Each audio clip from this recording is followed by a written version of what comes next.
진행해도 될까요? 예. 두 번째 시간을 진행하도록 하겠습니다.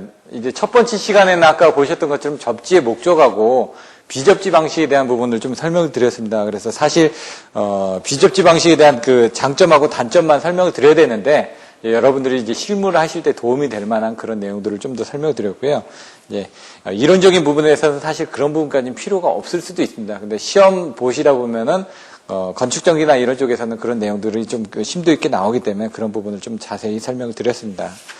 이번 시간에는 이제 직접 접지 방식, 그리고 변압기 단절연 저감절연, 그리고 저항 접지, 소리액터 접지 방식, 그리고 뭐 합조도 이런 부분에 대해서 살펴보도록 하겠습니다. 페이지 245페이지를 보시면요. 직접 접지 방식이 나옵니다. 그래서 내용을 보시면 직접 접지 방식은 개통에 접속된 변압기의 중성점을 금속선으로 직접 접지하는 방식이다. 그래서 접지를 직접 한다라는 내용이 나와 있고요. 페이지 246페이지에 그런 내용들이 나와 있습니다.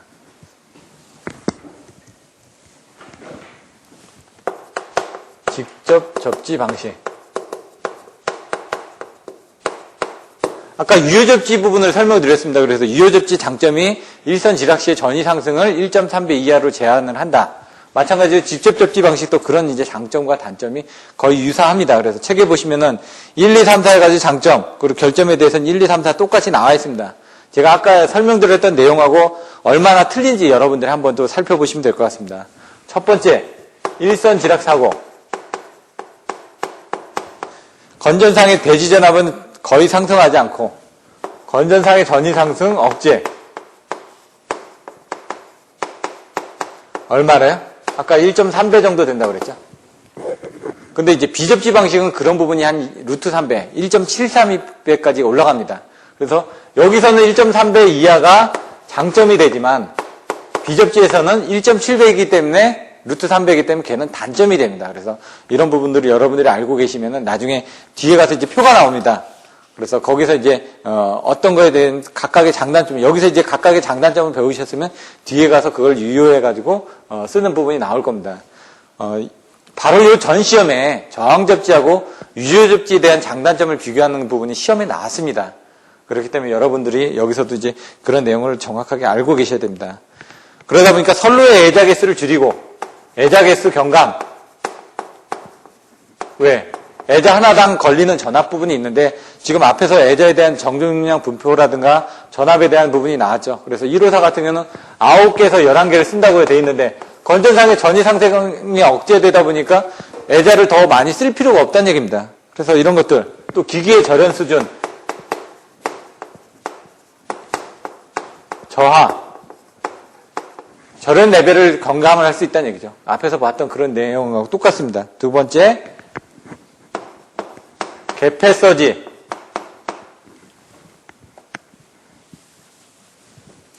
개폐서지 저감. 개폐서지가 저감이 되면은 이상전압도 저감이 되겠죠. 그래서 필액의 동작 책무, 필액의 책무가 저감이 되는 겁니다. 효과 증대. 선로제의 전압 상승이 작기 때문에 정적 전압이 낮은 필액을 사용할 수 있다. 책임이라는 얘기입니다. 책임. 책무라는 게. 여러분들이 이제 자동차 보험 들면 무한 책임 들고 유한 책임 들고 그렇게 하지 않습니까? 그것처럼 얘도 이제 책무인데 나중에 이제 차단기에도 가시면 차단기에 동작 책무가 나옵니다. 이제 필액에도 책무가 있고요. 그런 부분에 대한 것들을 여러분들이 9장의 이상전압에 대해서 필액에 대해서는 자세하게 배우시게 됩니다. 3번. 이제 드디어 나왔습니다. 조금 이따 나오게 될 변압기의 단절연.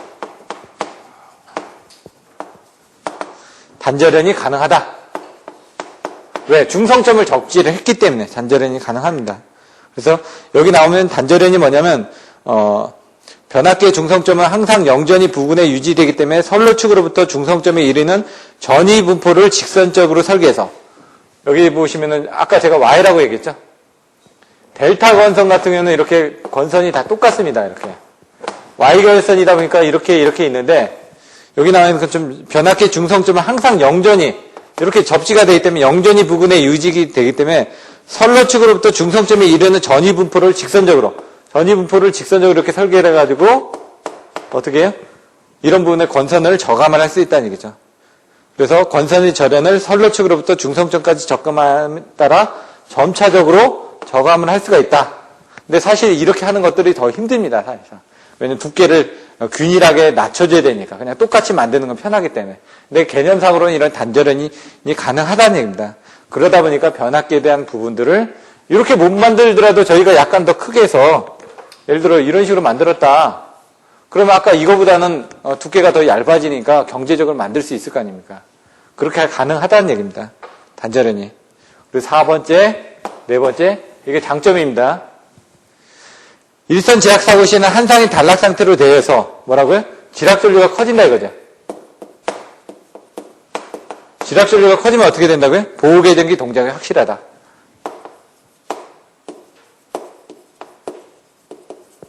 동작 확실.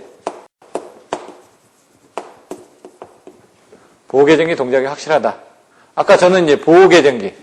저는 이렇게 했습니다. 보선 변피라고. 보호 계전기. 여기 나왔죠? 선로에 대한 기계 절연 수준 저하, 뭐 건전상의 전혀 억제, 변압기의 단절연, 그리고 피력에 대한 생무 저감, 이런 식으로 여러분들이 맞춰주시면 된다는 얘기입니다. 그래서 나중에 외우실 때 순서는 여러분 아닙니다. 아까 저는 유효 접지는 이렇게 외웠다고 얘기를 했는데 직접 접지는 여러분들이 어떤 그 키워드를 가지고 나름대로 만들어서 외우셔야 됩니다. 단점도 이제 4가지 있습니다. 4가지에 대해서 살펴볼 텐데요. 첫 번째, 아까 뭐로 외웠죠? 저는 계유충차로 외웠죠. 계유충차로 외워가지고 계통의 과도 안정도가 저하되고 유도장애가 발생하고 충격이 커지고 차단 용량이 커진다. 충격을 이런 부분들이 이제 여기서도 이제 비슷하게 나오는지 한번 살펴보자는 얘기죠. 첫 번째 뭐라고요? 지락전류가 저역률의 대전류이기 때문에 과도 안정도가 나빠진다. 과도 안정도 저하. 저역률의 대전류라는 건 L성분이라는 얘기죠. L성분. 그러면 이 안정도 P는 X분의 ES, ER, 사인 세타에서 얘가 증가하니까 이 안정도는 낮아진다는 얘기입니다. 여기 저역률의 대전류다 보니까 L성분이 증가를 하다 보니까 이런 부분이 생긴다는 얘기고요. 2번 뭐라고요? 지락고장시. 평상시가 있고 지락고장시가 있는데 나중에 이제 정전유도장애, 전자유도장애에서 봤을 때 뭐 어떤 전자유도장애 여기 나와 있는 건 그냥 유도장애라고 되어 있는데 병행통신선의 전자유도장애를 크게 미치게 된다. 그 전자유도장애 EM은 마이너스 J 오메가 M L I 제로가 나옵니다. IG 값이 나오는데 이게 IG 값은 3I 제로인데 그래서 여기 나와 있는 M, L, IG 값이 뭔지 이따가 배우게 될 거고요. 전자유도장에서 그 상시 유도전압이 뜨게 됩니다. 그래서 이런 부분에 대해서 이따가 여러분들이 배우시게 됩니다. 그래서 여기에 대한 내용이 이따가 나오는 내용이라는 정도를 여러분들이 이해를 하시면 될 것 같습니다. 밑에 보시면은 불평형 전류 및 3고접하로 유도장애를 줄 위험성이 있다. 또 있고요. 3번. 지락전류로 인해 전부 다 이제 직접 접지다 보니까 지락전류라는 부분이 계속 나오는 겁니다. 사고가 났을 때 지락전류가 크다 보니까 지락전류, 여기도 지락전류. 단점에서는 이 지락전류가 크니까 단점이 있구나. 왜냐면 사고가 큰 전류다 보니까 어떤 영향을 미친다는 얘기죠. 여기서 지락전류에 대해서 기계적 충격이 크다. 충격에 의한 손상. 기계적 충격에 의한 손상 부분이 있다. 아까 여기 얘기했던 그 충격 부분이 또 나오는 거죠. 4번째. 페이지 247페이지 보시면 개통사고의 7, 80%는 일선 지락사고이므로 차단기가 대전류를 차단할 기회가 많아진다. 대전류 차단. 여기도 이제 지락전류 다 지락입니다. 지락에 의해서 나온 거죠. 요건 이제 접지에 관련돼서도 지락사고, 개폐서지, 변압기, 지락전류 이렇게 나왔지만은 여기서는 지락전류가 크다 보니까 보호계정기 동작이 확실한 게 장점이었지만 나머지는 단점도 많다는 얘기입니다. 이렇게 전류가 크다 보니까. 근데 이제 우리가 이제 지락전류가 크다 보니까 이제 이걸 써야 되는 부분은 보호계정기 동작 때문에 우리가 씁니다. 유효 접지를 만들기 위해서 또 씁니다. 한전 때문에. 직접 접지는 유효 접지라면서요. 근데 이제 수용가 내부에 들어와서는 이런 직접 접지가 이런 식으로 단점들이 많다 보니까 어떻게 되느냐. 저항 접지나 비접지나 이런 쪽으로 많이 돌아가게 됩니다. 그러니까 수용가 내부에서는 직접 접지가 그렇게 많지는 않습니다. 저압에 가서 380에 220V로 직접 접지를 하는 거는 왜냐면 Y에다 결선을 하는 부분은 두 가지 전압을 얻기 위해서 380에 220이라는 전압을 얻기 위해서 쓰는 거지 실질적으로는 6600이라든가 3300쪽 가면은 비접지나 저항 접지가 있지 직접 접지는 없다는 얘기죠. 왜냐하면 더 문제가 커지기 때문에. 그래서 직접 접지에 대해서는 여러분들이 이런 식으로 내용을 알고 계시면 될 것 같습니다. 여기 보시면은 그 247페이지 장단점이 있으나 직접 접지 방식의 이점은 뭐니 해도 절연 레벨의 저감이 있다. 그래서 절연비가 커지는 초고압 송전솔로 해서는 이것이 가장 알맞는 접지 방식이라고 할 수가 있다. 그래서 초고압 쪽에서는 직접 접지를 쓰지만 수용가 내부에서는 안 쓴다는 내용을 이렇게 이해하시면 되고요. 일선지락 고장 시 건전상 전압이 상규 대지 전압의 1.3배를 넘지 않는 범위에 들도록 중성점 임피던스를 조절해서 접지하는 접지 방식을 유효접지라고 하는데 직접 접지 방식은 이 유효접지의 대표 예라고 할 수 있다. 그래서 아까 얘기했던 유효접지가 또 나오죠. 그래서 유효접지에 대한 조건, 정의가 어떻게 되고 조건이 어떻게 되고 장단점이 어떻게 되는지 이건 25점짜리 문제로 여러 번 나왔습니다. 그렇기 때문에 아까 1교시 때 설명드렸던 그런 내용들을 여러분들이 정확하게 이해를 해 주셔야 되고요. 그 다음에 여기서 나와 있는 직접 접지 방식 장점 그리고 이제 조금 이따 나오는 저항 접지 그리고 소리액터 접지에 대한 장단점을 비교를 해서 표로 만들어 주시는 것도 여러분들이 정확하게 알고 계셔야 됩니다. 이렇게 간단하게 설명드렸고요. 그 다음에 이제 예제 6-1을 보겠습니다. 여기 단절연 저감절연이 나옵니다. 근데 제가 아까 설명드렸죠. 단절연하고 시작되는 부분 디귿이니까 뭐라고요? 균등절연하고 되고요. 저감절연은 지읒이니까 전절연하고 쌍대 조건이 있다는 얘기죠. 여러분들 책에서는 이 두 개 나와있지만 실질적으로 이런 부분도 어떤 건지를 여러분들이 알고 계셔야 됩니다. 근데 얘 부분은 뭐라고요? 유효접지에 관련된 부분. 무조건 유효접지를 생각하셔야 됩니다. 얘 부분은. 얘는 아까 얘기한 것처럼 변압기 단절연이 가능해진다. 뭐라고요? 중성점에 대한 부분. 변압기의 중성점 부분을 생각하시면 얘는 균등은 델타 결선, 단절연은 Y 결선을 생각하시라고요. 그러면 이해가 빠르다는 얘기입니다. 여기 보시면 유효접지기에서는 일선지락 시의 건전상의 전압 상승이 최대 성간 전압의 80% 이하로 억제되기 때문에 아까는 80%도 있었고 75%도 있었는데 1.3배를 거꾸로 하면은 75%라면서요. 이 80%는 뭐냐? 80%를 계산하게 되면 1.38배입니다. 아까 계산했던 게 1.3을 38을 루트 3으로 나누게 되면 0.8이고 1.3을 루트 3으로 나누게 되면 0.75라는 얘기죠.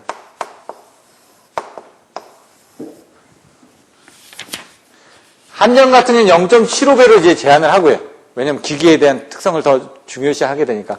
민스 쪽 같은 이런 쪽 같은 경우는 조금 더 저감은 폭을 좀 줄여줘야 되니까 얘는 0.38배. 그러니까 요런 부분은 이제 전력회사라든가 이런 쪽에서 이제 하는 부분이고요. 얘 같은 경우는 조금 더 저감이 되니까 전위 상승이 저감이 되니까 이런 민수회사 가서 이런 식으로 이제 저감을 한다는 얘기죠. 요건 이제 기기 측면에서 이렇게 바라보는 쪽이 될 수 있다는 얘기죠. 그래서 일선지락 시의 건전상의 전압 상승이 최대 성간 전압의 80% 이하는 이런 수치가 된다라는 정도만 여러분들이 참고적으로 더 알고 계시면 됩니다. 그래서 그림을 그리면은 균등절연은 델타, 단절연은 Y, 전절연은 이렇게 네모나게, 저감절연은 이걸 좀 줄여서 이렇게 저감 했다라고 여러분들 보시면 될 것 같습니다. 그래서 그거를 유효접지 기준으로 해서 이제 보는데 여기 이제 BIL이라는 게 나옵니다. BIL, 베이직, 임펄스, 인슐레이션,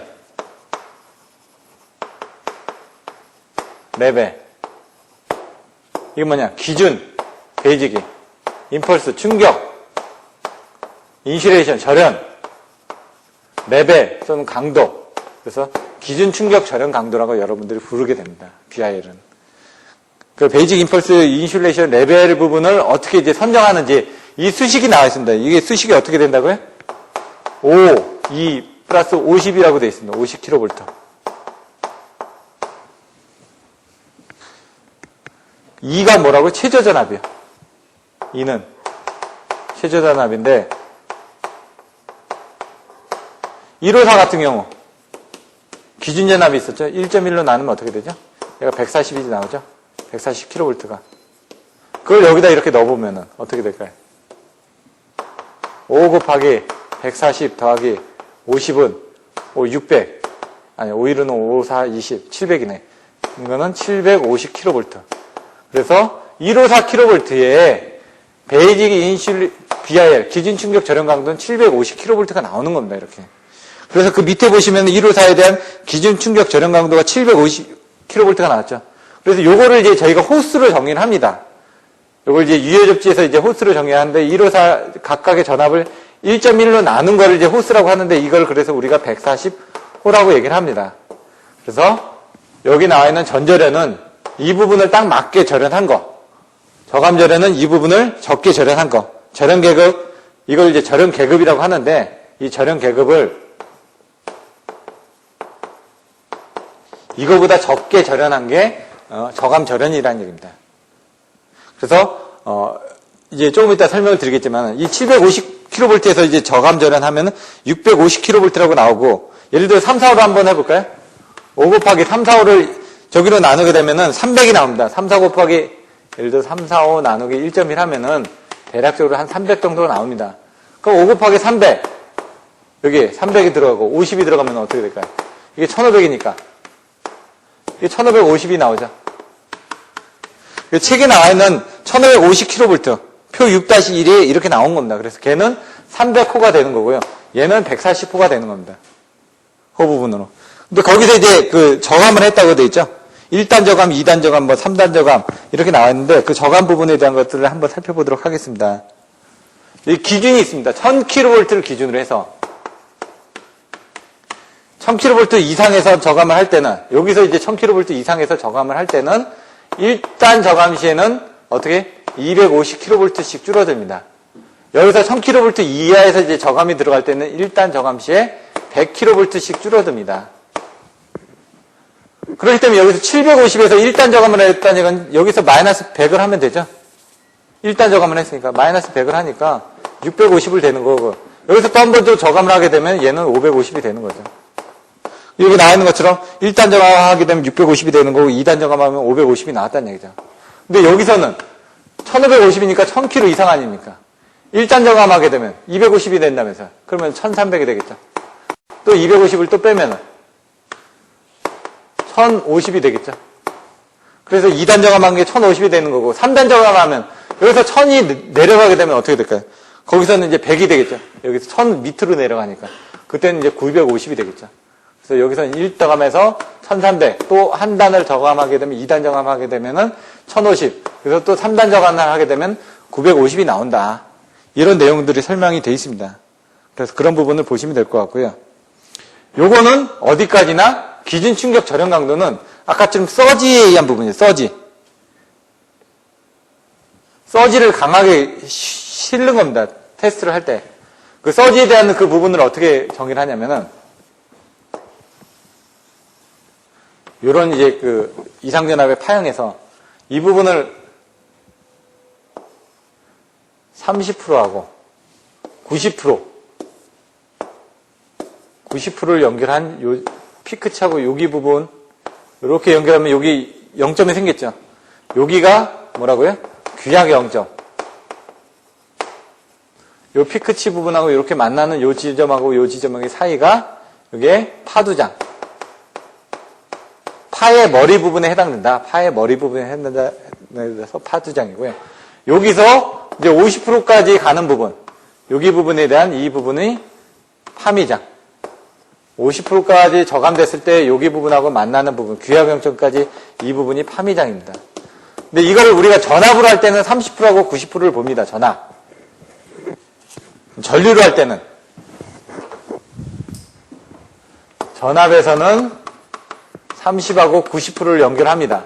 전류에서는 몇 프로 하고요? 10%. 10%하고 90%를 연결합니다. 이 연결 지점이 틀리다는 얘기입니다. 전압은 전압에서는 어떻게 된다고요? 1.2 곱하기 50 마이크로세크의 파두장이 1.2고요. 3위장이 50 마이크로세크를 가지고 있는 충격파 시험 전압을 인가한다는 얘기죠.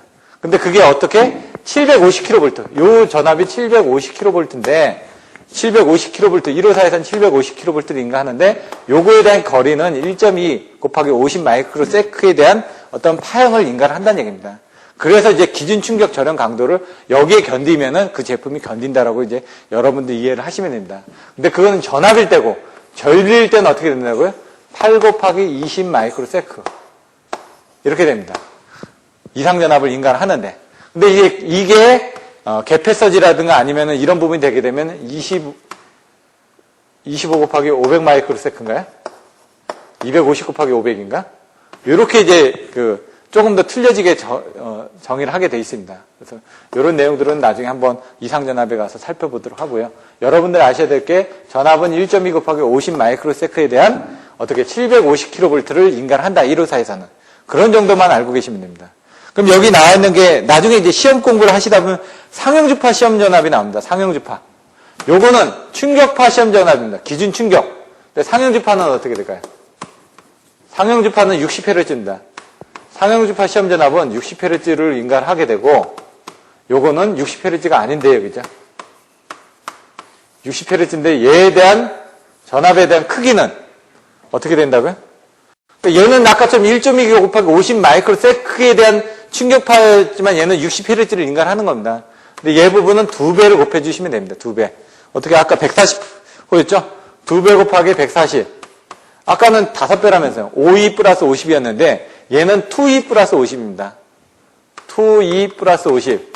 이 최저 전압은 153 말하고 140이었으니까 140 더하기 50 하면은 얘가 한 350 정도 됩니다. 물론 이 정도로 이제 여러분들 생각하시면 됩니다. 그게 어디 나와 있냐? 페이지 387페이지 보시면은 표에 상형주파 시험 전압이 나옵니다. 뒤에서 보시면은 387페이지에 가서 보시면 절연협조 대저피에서 쭉 내려가 보시면 154에 대한 기준 충격 절연 강도가 750인데 상형주파 시험 전압 값은 325가 나옵니다. 387페이지에서.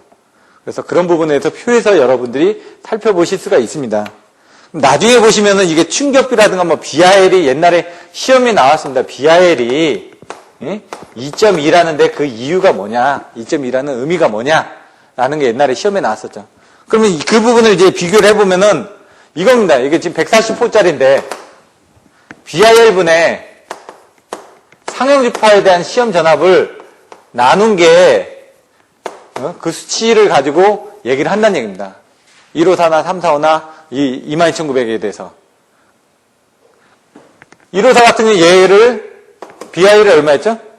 BIL에 대한 부분이 얘가 140이었잖아요. 최저 전압이. BIL을 선정할 때 하는 부분이 140호였고 상형주파 전압이 350이었죠. 네, 325였고 이걸 계산하게 되면은 얘가 2.2 내지 뭐 2.3 이런 정도의 이제 수치가 나온다는 얘기입니다. 요 내용이 옛날에 시험에 나왔었습니다. 그래서 이런 내용들도 뭘 의미한다라는 건 자료를 보시면 여러분들이 쉽게 이해를 하실 수가 있습니다. 그래서 그런 내용들이 또 나와 있고요. 참고로 뭐 22,900 같은 경우 얘는 140호였지만 3, 4호에서는 아까 1.1로 나눠서 300호였죠. 22.9kV 같은 경우는 1.1로 나누면 얘가 어떻게 될까요? 20호가 되겠죠. 얘는 20호짜리를 쓴다. 그래서 나중에 피렉에 대한 전격 전압을 할 때는 또 이런 내용들을 가지고 BI를 가지고 또 설명을 하게 됩니다. 이상 전압에서. 그때는 이제 피렉에 대한 전격 전압은 6배, IC 기준에서 6으로 나눈 숫자여야지만 된다라고 또 그런 내용들이 나와 있습니다. 그 다음에 이제 저항 접지 부분에 대해서 또 살펴보도록 하겠습니다. 저항 접지 그리고 소레스터 접지 그리고 관련되어 있는 자료들을 또 살펴볼 텐데요. 지금 이제 설명드렸던 유해 접지 부분하고 직접 접지 부분 그리고 변압기에 대한 단절연 그리고 균등 절연 그리고 저감 절연 전절연에 대해서는 여러 번 시험에 나왔고 또 시험에 계속 나올 수 있는 부분이니까 참조를 해서 보시면 될 것 같고요. 그 외에 이제 뭐 설명드렸던 상형주파 시험 전압이라든가 변압기에 대한 곡선 부분에 대해서는 여러분들이 또 참조를 하시면 될 것 같습니다.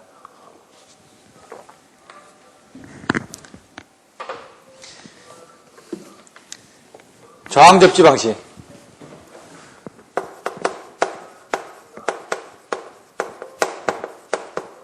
중성점에 대한 접지는 이제 네 가지로 나눠진다고 그랬죠. 아까 뭐 직접 접지. 처음에 이제 비접지가 무조건 먼저 나왔습니다. 비접지, 직접 접지, 저항 접지, 소리액터 접지. 그래서 여러분들이 외우실 때도 책에 있는 이 순서대로 외워 두셔야지만 나중에 이제 책을 봤을 때 쉽게 오시니까. 저항 접지 부분에 대해서는 뭐라고요? 여기다 저항을 달았다는 얘기입니다. 아까 6600에다가 100A 저항 접지를 만들기 위해서 38.15ohm에 대한 저항값이 나온다고 설명을 드렸죠. 근데 여기 아까 설명드렸던 것처럼 저항에 대한 기준이 고저항 접지였을 때는 얼마라고요? 100ohm 정도. 저저항 접지했을 때는 저항이 작으니까 30ohm 정도로 나눠진다. 근데 이 부분을 이제 암페어로 따지면 한 100A로 봅니다. 100A. 그래서 아까 100A 기준을 해가지고 아까 38.15ohm이 나왔죠?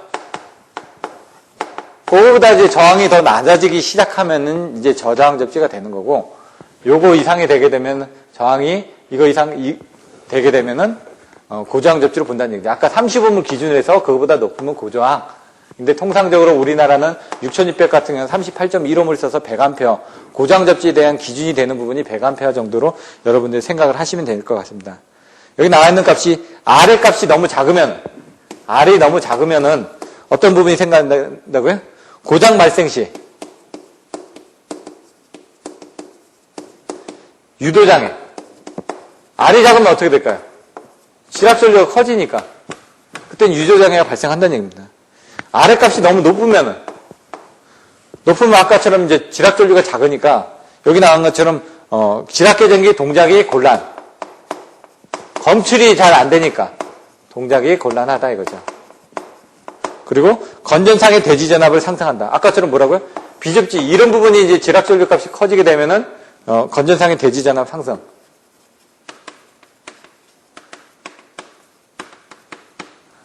아래값이 크다라는 얘기는 뭐죠?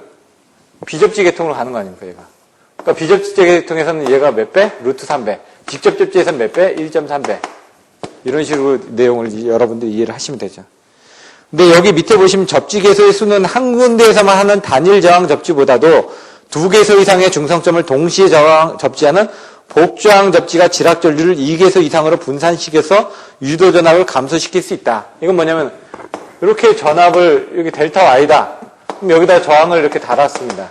이렇게 쭉 가서 변압기에 가서 여기 가서 또 이렇게 놓고 여기다 또 저항을 또 달았다는 얘기죠.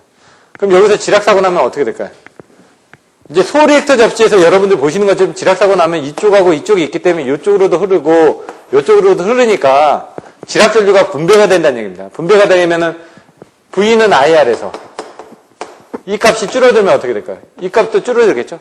그래서 여기 나와 있는 것처럼 유도전압을 감소시킬 수 있다. 이렇게 생각을 하시면 됩니다. 아까 나왔던 것처럼 EM은 마이너스 J 오메가 M L 3 I 제로에서 이 I 제로 값이 이제 줄어들기 때문에 이 EM이 줄어드는 건데 그냥 여러분들이 이해하시기 쉬우라고 이제 V는 IR로 한 겁니다. 그냥. 수식은 원래 이겁니다. 이렇게 이제 여러분들 보실 수가 있다. 그래서 접지계전기의 병행 위에선 선택을 쉽게 할 수 있다는 이점이 있어 채택되는 경우도 많다. 이렇게 보시면 됩니다. 근데 지금은 이제 한전은 다 직접 접지지만 민수는 저항 접지로 가는 부분이 많이 있습니다. 이렇게 해서 내용들 보시고요. 여기 지금 설명드렸던 게 다 장단점입니다. 나중에 가서 장단점을 다 정리를 해드립니다. 책에 나와 있는 그 요약표가 어떻게 나왔는지 그런 부분을 여러분들이 이해하시고 쓰실 수 있어야 됩니다. 제가 써드리는 게 아니라 이해만 저는 시켜드리지 여러분들이 쓰는 거는 여러분들이 외워서 쓰셔야 됩니다. 소리액터 접지. 소리액터 접지는 뭐라고요? 아까 병렬공진을 이용한다고 그랬습니다. 병렬공진. 여기 또 어떤 부분이 나온다고요? 합조도라는 부분이 나온다고 그랬습니다. 합조도가 뭔지. 여기 또 과부상이 나오고 부족부상이 나온다고 그랬습니다. 부족부상이 일어나면은 직렬공진이 돼가지고 리액터가 소선될 수 있다. 그런 정도. 그래서 자꾸 반복을 하셔야 됩니다. 내용을 가지고 자꾸 반복하시다 보면 여러분들이 내용을 몰라도 이걸 자연스럽게 암기를 하다 보면 자연스럽게 또 이해가 되시는 경우도 있습니다. 여기 보시면 이 방식은 개통이 접속된 변압기의 중성점을 송전선로의 대지 정전 용량과 공진하는 리액터를 통해서 접지하는 방식이다. 여기 보시면은 변압기의 중성점에다가 뭘 달았다고요? 리액터를 놨는데 여기 있는 이 정전 용량과 공진하는 리액터를 달아가지고 접지하는 방식이다 이거죠. 이 리액터를 이제 발명자의 이름을 걸어가지고 얘를 피터슨 해가지고 이제 소 리액터, 피터슨 코일이라고 얘기를 합니다. 그래서 소 리액터 접지 방식을 피터슨 코일 접지 방식이라고 얘기를 하기도 합니다. 그래서 요걸 이용하는데, 요건 뭐냐면 이제 지락사고가 났을 때, 지락사고가 나면은 아까처럼 뭐 유효전류가 흐르고 뭐 무효분 전류가 흐른다고 그랬죠. 이게 여기 이렇게 흘러 들어가는 부분이 유효분 전류 해가지고 이건 IL에 대한 전류가 생길 거고요. 여긴 말고 요쪽 상에 이제 충전 용량에서, 여기도 충전 용량에 대해서 이쪽으로 또 전류가 흘러가겠죠. 이렇게. 요런 IC 성분들. 이 IC 성분들을 여기서 회로상으로 보게 되면 요런 전류원이 되게 되면 여기서 어떻게 들어가죠? L에 대해서 이렇게 흘러가죠. 요런 L 부분으로 IL이 흘러가고, 여기 대해서는 이제 2개만 들어가니까 여기 원래는 이제 3개가 있었습니다. 이렇게.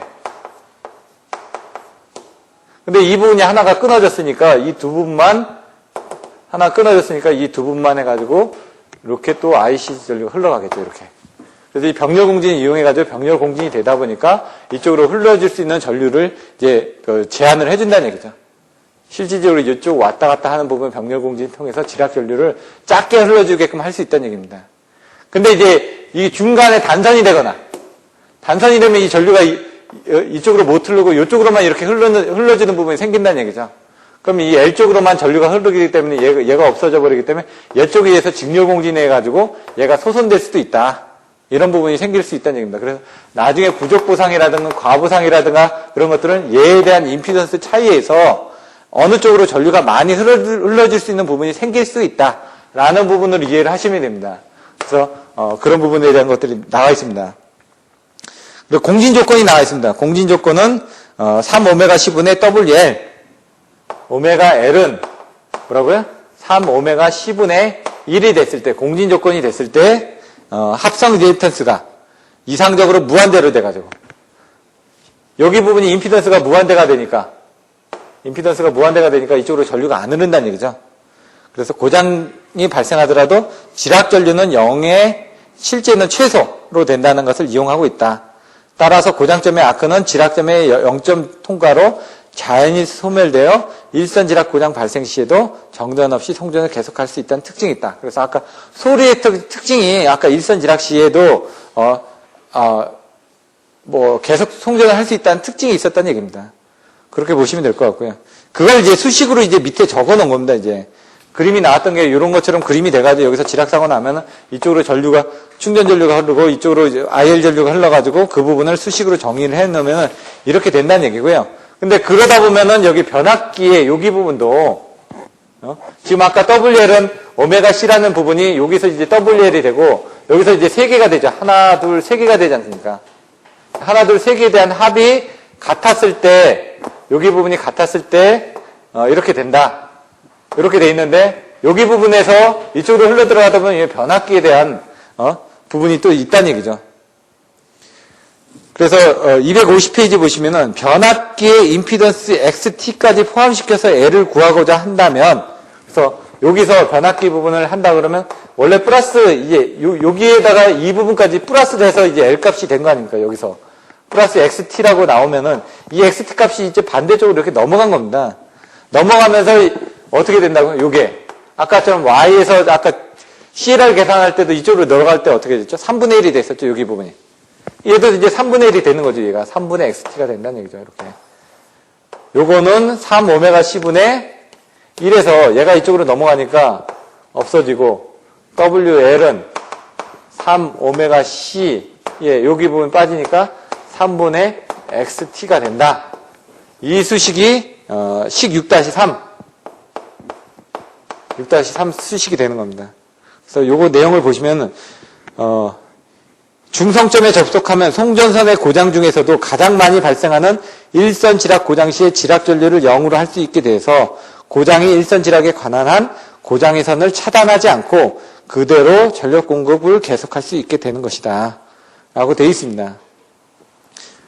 이런 부분이 나왔는데 요거를 가지고 이제 합조도라는 부분이 공진하는 포인트라는 얘기입니다. 공진하는 포인트. 공진점.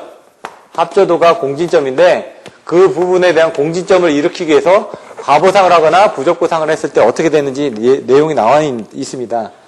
그래서 페이지 251페이지 보시면 소리액트의 탭이 공진점을 벗어나고 있는 정도, 합조도가 공진점을 벗어나고 있는 정도,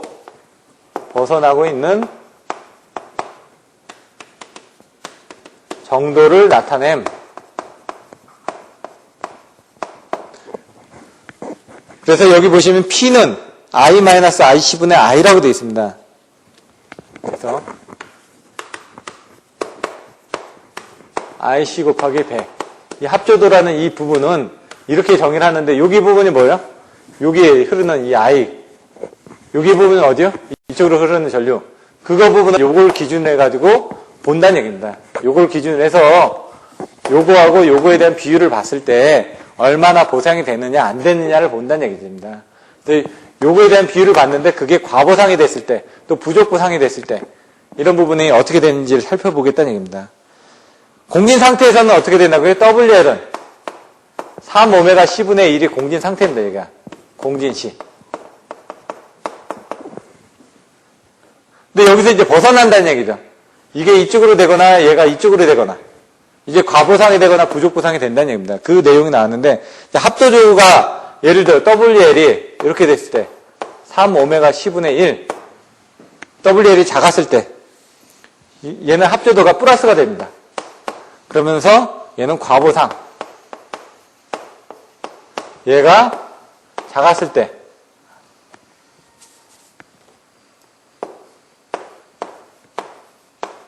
얘가 마이너스가 되고 부적보상이 됩니다. 근데 얘 때는 전혀 문제가 없습니다. 근데 얘 때는 문제가 생깁니다. 많은 문제가.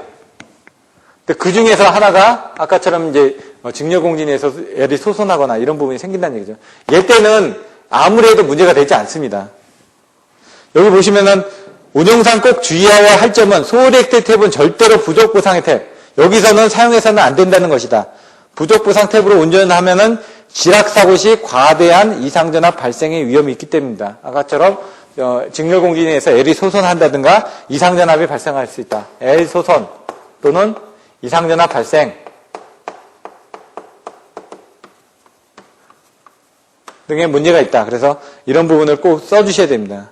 그래서 상전압, 선전류, 리액터 용량 해가지고 생각하는 부분들을 한번 보시면 될 것 같고요. 또 밑에 내려오시면 또 내용이 나와 있습니다. 여기서 보시면은 송전설 내에 발생하는 이상전압의 억제 또 나오죠. 이상전압의 억제. 지금 접지의 목적에서 나왔던 부분들이 계속 나옵니다. 이상전압의 억제. 뭐라고요? 기기의 절연 경감. 기기의 절연 경감. 또 차단기 동작의 신뢰성, 확실성, 계전기, 피뢰기 이런 부분 또 나오죠. 그리고 과도안정도 증대. 과도안정도 증대. 그리고 통신선 유도장애. 고장점의 손상, 기기의 충격, 기기적 충격, 기기 충격. 이런 부분에 대해서 저 임피던스를 쓰거나 고임피던스를 해가지고 전류를 크거나 작게 하는 부분이 이런 부분 때문에 문제가 돼서 한다는 얘기입니다. 지금까지 배우셨던 어떤 부분? 비접지, 직접 접지, 저항 접지, 소리액터 접지에서 지금까지 설명됐던 이 접지를 통해서 이런 부분을 저감을 하거나 아니면 경감을 할 수가 있기 때문에 이런 부분에 대한 것들을 이제 알아보겠다는 얘기입니다. 이 뒤에 보시면은 비접지, 직접 접지, 저항 접지, 소리액터 접지별로 해가지고 여기서 나왔던 이런 항목별로 해가지고 비교를 해가지고 장단점을 이제 설명을 해놓은 겁니다. 그 부분에 대해서 알아보고 그 다음에 내용들을 잠깐 보시고 그 다음에 잠깐 또 쉬었다가 중성점의 잔류전압을 또 살펴보도록 하겠습니다. 보시면은 표로에서 보실 때 아까 설명드렸던 장단점을 하나만 정확하게 알고 계시면 나머지 것들은 거의 비슷한 부분으로 흘러갑니다. 비접지하고 나머지 부분들은 틀려졌지만은 직접접지나 유효접지나 이런 것들은 비슷한 부분에 대한 결과를 가지고 있었습니다. 그래서 보시면 중성점 접지 방식 비교 페이지 252페이지 중성점 접지 방식의 비교 표로 보시면 저는 이제 건절 가보 통지로 외웠었습니다. 여기는 지금 7개인데 옛날 책에는 6개로 나와 있습니다. 그래서 뭐 건절 가보 통지. 그냥 제가 외우기 어디다 이제 통지를 하겠다. 뭐 이런 식으로 외웠었는데 여러분들이 이제 여기서 어떻게 했냐? 건전상의 전압 상승. 전압 상승. 절연 레벨. 애자기수, 뭐 변압기 보시면 되고 뭐라고요? 과도한 정도.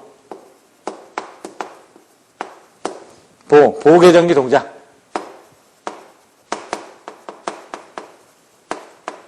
통신선 유도 장애.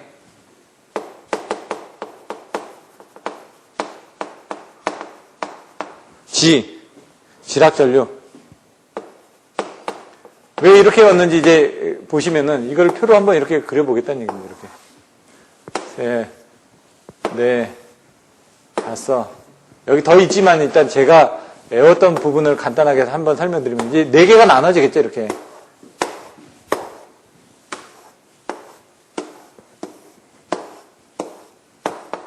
그럼 여기서 뭐라고요? 비접지, 직접 접지, 저항 접지, 소리액터 접지. 여기도 책에서 그대로 나와 있잖아요. 왜냐면 보여져 있는 순서대로 여러분들 공부를 하셨기 때문에 그런 순서로 외우시는 게 좋다는 얘기입니다. 먼저 건전상의 전압 상승이 여기는 큽니다. 몇 배? 루트 3배. 1.73배니까 크죠? 나머지 직접 접지나 여기 부분은 어떻게 될까요? 작죠? 1.3배니까 얘는 작습니다. 얘도 작고. 근데 이 소리액터 접지만은 큽니다. 얘는 루트 3배까지 올라갑니다. 그래서 여기서 보실 때 비접지나 소울렉터 접지는 이제 아까처럼 지락전류를 작게 흘리게 하는 부분이니까 얘하고 얘는 비슷한 부분을 가지고 있고 직접 접지하고 저항 접지는 비슷한 부분을 가지고 있다고 생각하시면 됩니다. 그 비접지 쪽에 올라갔으니까 직접 접지나 저항 접지는 저감이 될 거고 소울렉터 접지는 비접지하고 비슷하니까 얘도 올라갈 거다. 이렇게 보시면 되고요. 절연 레벨은 어떻게 될까요? 비접지 쪽에서는 안 됩니다. 아까처럼 이렇게 전압이 올라가다 보니까 얘도 올라가다 보니까 얘는 이제 전압 상승을 작게 하니까 절연 레벨을 낮춰줄 수가 있죠. 절연 레벨을 낮춰줄 수 있다. 얘도 절연 레벨을 낮춰줄 수 있다. 하지만 얘네들은 절연 레벨을 낮춰주지 못하고 올려줘야 된다. 그러니까 올려줘야 된다. 이렇게 보시면 되고요. 감소가 힘들다는 얘기죠. 그 다음 과도한 정도. 얘 같은 지락전류가 적다 보니까 어떻게 된다고요? 아까 지락전류는 L 성분이라면서요. L 성분은 P는 X분의 ES, ER, 사인 세타에서 X 성분이 커지면 안정도가 줄어든다면서요. 근데 지락전류가 작으니까 이 부분이 안 흐르겠죠. 그러면 얘는 올라가겠죠. 그러니까 얘는 과도한 정도는 크다. 얘도 과도한 정도는 크다. 근데 얘 같은 지락전류가 크니까 과도한 정도는 줄어들겠죠. 이런 식으로. 그럼 처음에 이런 식으로 올라갔던 부분을 외우는 겁니다. 그냥 제가 이렇게 순서를 외웠던 부분은 이 처음에는 올라가는 부분, 뒤에는 내려가는 부분을 외워주기 위해서 하나를 가지고 비접지를 내용을 알면은 나머지 부분을 다 채워서 쓰실 수가 있으니까. 이걸 소울리액터를 이쪽으로 옮겨주셔도 되는데 그건 여러분만입니다. 책에 있는 그대로를 제가 설명을 드리는 겁니다. 보호계정이 동작, 지락전류가 크니까 얘는 동작이 확실하겠죠? 얘도 동작이 확실하겠죠? 근데 얘는 지락전류가 작으니까 얘는 작아지겠죠? 얘는 작아지겠죠? 이렇게. 예? 그럼 아까 제가 얘기한 것처럼 여기까지는 큰 부분, 여기까지는 작은 부분. 저는 그냥 그렇게 외운 겁니다, 그냥. 그게 이제 나중에 외우기가 편하니까. 통신선의 유도장애. 직접 접지에서는 지락전류가 크니까 유도장애가 크다고 그랬죠. 근데 비접지 쪽에서는 유도장애가 작다고 그랬죠. 그럼 여기도 커지고 얘도 작아지고 이런 식으로 될 겁니다. 그럼 똑같이 지락전류는 직접 접지에서 크다면서요. 저항 접지에서는 이거보다 좀 덜 크겠죠. 얘는 작겠죠. 얘도 작겠죠. 그런 내용이 여기 나와 있는 겁니다. 근데 이게 뭐 최대다, 보통이다, 최소다 이런 내용들로 최대, 보통, 최소 이 부분을 해가지고 여러분들이 이제 이해하셨으니까 지금까지 외우셨던 비접지 계통, 직접 접지 계통, 저항 접지 계통, 소울리액터 접지 계통을 이해하셨기 때문에 여기서 적절한 값을 넣어주시면은 이 표를 작성하는 데는 어렵지는 않다는 얘기입니다. 그렇게 돼 있고, 여기 보시면 이제 저임피던스, 고임피던스 접지 방식에서 서로 상반되는 내용을 표기를 하고 있기 때문에 여러분들이 뭐 하나만 정확하게, 비접지만 하나 정확하게 알든가 아니면 비접지하고 직접 접지만 비교해서 알고 계시면 나머지 것들은 그냥 따라옵니다. 아까 얘기한 것처럼 아까 변압기에서도 단절연을 알면 어떻게 된다고요? 균등절연을 알 수가 있고 전절연을 알면은 저감절연을 알 수가 있고 그래서 단절연하고 저감절연만 책에서 물어봤지만 여러분들이 전절연하고 균등절연도 써주실 수 있어야 된다는 얘기예요. 나중에 이것만 물어보더라도 이런 부분에 대한 것들을 간단하게 써주셔야지만 더 점수를 받으실 수가 있는 겁니다. 그러면 이제 결선들을 어떻게 하고 있냐? 아까 얘기한 것처럼 델타 또는 Y에 직접 접지를 하거나 Y에 저항 접지를 하거나 Y에 리액터를 달아가지고 소리액터, 피터슨 코일을 달아가지고 소리액터 접지를 하거나 이런 부분에 있는데 여기 보시면은 페이지 253페이지 보시면 고압 측은 Y 결선, 저압 측은 델타 결선을 하고 있다라고 되어 있습니다. 그리고 Y 결선을 해서 중성점을 접지하고 3차 측만 델타 결선을 해서 3고도파의 순환 전류를 흘려주도록 한다라는 부분이 나왔는데 일반적으로 변압기 결선은 아까 얘기한 것처럼 델타냐, 델타 Y냐, Y 델타나 Y, Y냐 이렇게 된다라고 지금 이건선 변압기에 대해서 설명을 드렸는데 여기는 3차 측일 경우 3개가 있는 경우 이렇게 Y에다가 돼 있고 Y에다가 돼 있고 이렇게 되다 보니까 접지가 양쪽에 돼 있다 보니까 접지가 돼 있다는 것은 영상 임피던스도 연결이 된다는 얘기입니다. 그러다 보니까 여기다가 델타 건선을 해가지고 영상 전류가 이렇게 흘러가 들어갈 때 흘러 들어가는 부분을 1차 측으로 흘러 들어가지 못하게끔 여기서 순환하게끔 델타 건선을 준다는 얘기입니다. 그래서 여러분들이 154 부분은 항상 Y 결선에서 유효 접지를 해주셔야 됩니다. 플로팅 접지라고 해가지고 여기다가 DS를 하나 달아놓고 여기다 피레기를 달아놓은 이런 피레기 그림을 이렇게 그리죠. 이렇게 플로팅 접지를 해놓게 돼 있습니다. 그건 왜냐면은 외부에서 지락사고 나면요. 지락사고 전류가 이쪽으로 타고 흐를 수가 있습니다. 근데 얘 보면 피레기는 갭이 있기 때문에 평상시 때는 연결되지 않다가 사고 시에만 이쪽에 이상전압을 속류로 빠지기 때문에 그때만 연결이 된다는 얘기죠. 그래서 이런 부분을 방지하기 위해서 플로팅 접지를 합니다. 근데 옛날엔 유효 접지를 만들기 위해서 이걸 넣었다 뺐다 하면서 유효 접지를 만들기 위해서 이렇게 돼 있는 거고요. 여기는 이제 저항 접지를 해가지고 보통 설계를 합니다. 그래서 나중에 보시면 변압기 결선이 델타 결선이면 영상 임피던스가 끊어집니다. 그래서 일반적으로 변압기가 이렇게 돼 있다.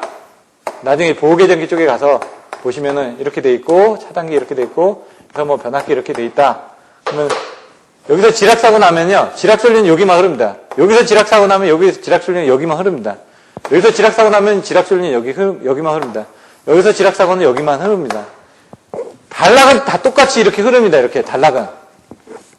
지락이 틀려지기 때문에 그 지락 보호 방식이 틀려지는 거죠. 그래서 여기 나왔던 비접지, 직접 접지, 저항 접지 별로 단락 부분은 다 똑같지만은 지락 부분이 틀려지기 때문에 비접지는 아까 설명드렸던 SGR로 보호하는 거고 얘는 OCGR 잔류회로를 보호하는 거고 얘도 OCGR 잔류회로를 보호하는데 얘도 관통용 ZCT를 쓴다든가 상건선 CT를 쓴다든가 여러 가지 보완해주는 방법들을 쓰게 됩니다. 그래서 이런 부분은 시험에는 잘 안 나오고 이제 비접지 계통 같은 경우는 SGR에 관련된 동작 원리라든가 이런 것들이 기존에 나왔던 부분이 있기 때문에 그 부분만 설명을 드렸고요. 여기 같은 경우는 시험에는 잘 안 나오기 때문에 제가 그 부분을 생략하도록 하겠습니다.